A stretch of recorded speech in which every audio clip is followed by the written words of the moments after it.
그럼 이제 의사 선생님이 하는 얘기가 거기 뭐 좀 조직이 부족한 것 같으니까 주사 놔드릴게요. 그래서 여기다가 필러를 내 필러를. 미친 거예요, 미친 거. 이 절대 하면 안 돼요. 성형외과 전문의 김재원입니다. 왜? 안녕하세요. 성형외과 전문의 김재원입니다. 여러분, 이제 때가 됐어요, 그죠? 코끝에 대한 얘기입니다.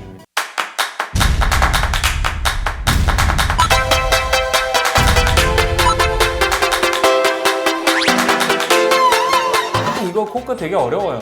중요한 거는 여러분이 평생을 코를 가지고 산다고 봤을 때 어떻게 모양을 만드느냐도 중요하겠지만 모양을 만들어 놓은 코가 평생 동안 유지가 되는 게 중요해요. 그죠? 잘 만들어 놓으면 뭐예요? 코끝이 떨어진다든지 휜다든지 뭉툭해진다든지 자꾸 변형이 생기니까 이제 문제가 되는 거예요. 그죠? 그래서 기본에 충실하면 됩니다. 기본에 충실하면 됩니다. 기본에. 원칙은 이거예요. 코끝을 받치는 아이랑 대부분 비주가 되겠죠. 그 위를 덮는 피부의 상관관계예요. 이 두 개의 힘이 어떻게 유지가 되고 안정적으로 있느냐에 따라서 시간이 지나도 변형이 안 생기는 코, 아니면 얼마 가지 못해서 무너지는 코, 이게 결정이 된단 말이죠.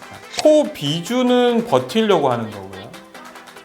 그 위를 덮는 피부는 눌리려고 하는 거예요. 올리면 올릴수록 당겨지는 힘이 세지게 되겠죠.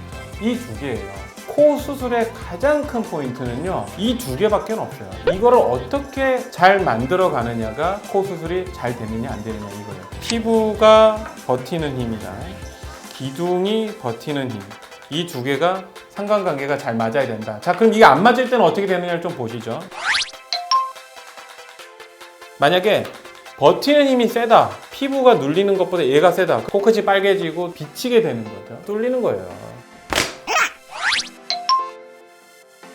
그럼 반대로 버티는 힘보다 눌리는 힘이 세다. 그러면 어떻게 돼요? 돌아가는 거예요. 터지는 거예요. 구겨지는 거죠. 그죠? 위에서 눌리는 힘과 비주의 힘, 버티는 힘이 적당하게 안정적으로 유지될 수 있게끔 만들어주는 게 굉장히 중요하다는 거죠. 코끝 이 조그만 거 하나를 만들기 위해서 5가지가 굉장히 조합이 잘 돼야 됩니다. 이걸 아셔야 돼요.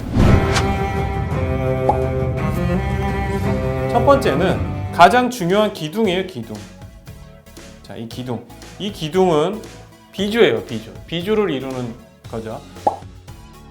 자, 비주를 이루는 거는 의사가 만드는 기둥도 있겠지만 원래 자기 코에 가지고 있는 날개 연골이 있겠어요, 그죠? 자, 얘들이 오른쪽 거, 왼쪽 거 이렇게 해서 새로 만들어진 기둥과 양쪽의 날개 연골, 이 3가지가 버티는 기둥이 된다고 생각하시면 되고요. 나머지는 여기 올리게 되는 이제 연골이 있겠죠. 그 다음에 앞쪽에 붙이게 되는 뭐 살이라든지 뭐 이런 것들이 있을 거예요. 그래서 이 5가지, 왕자의 게임 아세요? 왕자의 게임? 저는 이제 그거를 이제 좋아하긴 하는데 왜? 이 5가지가 코끝을 이루는 거예요. 자, 여러분 중요한 거는요, 이 5가지 몰라도 돼요. 뭐가 중요하냐면 코끝을 버티는 조직에는 실리콘이 없다는 얘기예요. 일반적으로 수술할 때 실리콘을 이렇게 얹은단 말이에요. 여기다 이렇게. 그 위에다가 연골 같은 걸 올려요. 그래서 세운단 말이에요. 실리콘이 있어도 뭐 그렇게 잘못된 건 아니에요. 일반적으로 그렇게 많이들 수술들 해요. 근데 문제는 앞부분에 실리콘이 없이도 요 5가지로 코끝을 세울 수가 있는데 굳이 실리콘을 넣어서 부작용을 만들 이유가 없겠죠. 자, 그럼 실리콘이 코끝에 있을 때 어떤 일들이 벌어지느냐? 실리콘으로 세우게 되면 실리콘이 코끝 피부에 닿으면서 뚫리게 되겠죠. 많은 부작용들을 일으켜요. 실리콘이 삐져나왔다, 아니면 실리콘 때문에 코끝이 빨개진다, 아니면 실리콘이 비친다, 여러 가지 문제를 일으킨단 말이죠. 그래서 가능하면 코끝을 세우는 데 있어서는 실리콘은 접어두고 5가지를 통해서 코끝을 만드는 게 중요하다는 거죠. 자, 실리콘이 이렇게 들어가겠죠, 그죠? 그 다음에 이제 기둥이 이렇게 있고 날개 연골이 이렇게 있고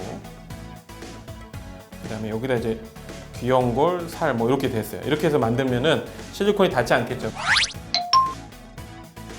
근데 이제 문제는 이 기둥이 현찮으면 코끝이 떨어진단 말이죠. 버티는 힘보다 눌리는 힘이 세다. 그러면 어떻게 돼요? 처지는 거예요. 이 실리콘과 여기 사이에 얘가 떨어지면서 이렇게 패이게 돼요. 그래서 코 잡는 뒤쪽이 툭 꺼져 있는 분들이 있어요. 그런 코 많이 있거든요. 눌리는 힘보다 기둥이 시원찮으면 떨어지는 거죠. 그래서 코끝은 떨어지고 실리콘은 그대로 있어서 실리콘 끝이 여기서 비친다거나 코 옆에서 보면 여기가 툭 들어가는 분들이 있어요. 그죠? 수술하고 나서 한 6개월쯤 있다가 코끝은 떨어진 건 잘 모르겠고 하여튼 여기가 패여서 병원을 가요. 그럼 이제 의사 선생님이 하는 얘기가 거기 뭐 좀 조직이 부족한 것 같으니까 주사 놔드릴게요. 그래서 여기다가 필러를 놔요. 필러를. 미친 거예요, 미친. 이거 절대 하면 안 돼요. 여기다 필러 놔가지고 메꿀 것 같으면 수술 뭘로 해요, 그죠? 이거 메꿔지지도 않고 그 의사는 왜 여기가 꺼지는지 원인도 모르는 거예요. 그죠? 자, 여러분이 더 똑똑해질 수 있어요. 쉽게 말하면 코끝에 만들어 놓은 녀석이랑 실리콘이랑 떨어져 버리는 거예요. 그러니까 중간에 꺼지겠죠. 싱크홀처럼. 거기다가 필러를 메꾼다고 코끝이 올라가지도 않을 뿐더러 필러로 메꿔 놓은 게 유지도 되지도 않아요. 제가 필러 편에 말씀드렸듯이 필러는 공간을 메꾸지만 모양을 유지시키지 않는단 말이에요. 시간이 지나면 변형이 되고 퍼진단 말이죠. 물컹물컹한 조직이기 때문에. 그죠? 그래서 그런 짓은 하면 안 된다는 거. 여기가 꺼졌다고 해서 여기다가 필러를 놔서 일시적으로 좋아 보이게 만드는 거지 그게 해결책은 아니에요. 그래서 여러분 꼭 아셔야 될 거, 코끝을 세우기 위해서는 원칙 알아야 되는 거, 버티는 녀석이랑 눌리는 녀석 간의 힘이 조화가 맞아져야 된다. 그리고 코끝을 세우기 위해서는 5가지가 필요한데 기둥, 날개 연골 2개, 그 다음에 넣는 연골이랑 살 조직. 여기 끝에 어떤 다른 이물질을 넣어서 코끝을 세우는 거는 부작용의 원인이 될 수 있다. 이걸 꼭 아셔야 됩니다. 피부가 얇아서 비치는 경우는 극히 드물어요. 코끝 같은 경우는 피부가 얇은 사람이 거의 없단 말이죠. 근데 그 왜 비치게 되냐면 기둥의 힘에 비해서 얘가 세게 눌리는 거죠. 기둥이 센 거죠.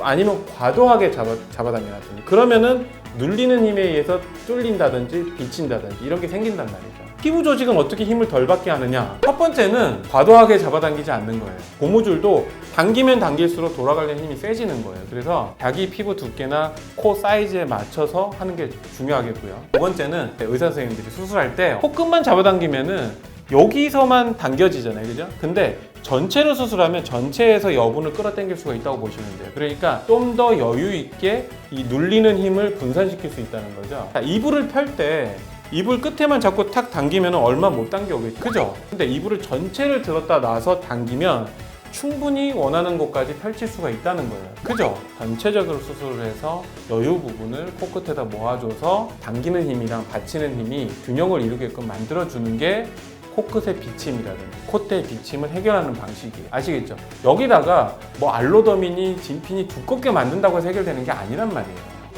네. 코끝 연골 묶기가 뭐 코끝이 굉장히 크게 변할 줄 알아요. 어린 반푼이도 여기 끝에 있는 연골 2개를 묶어주는 수술인데 이걸 한다고 해서 코가 높아지거나 얇아지는 게 아니란 말이에요. 코끝 수술의 진실에 대해서 한번 오늘 얘기해 봅시다.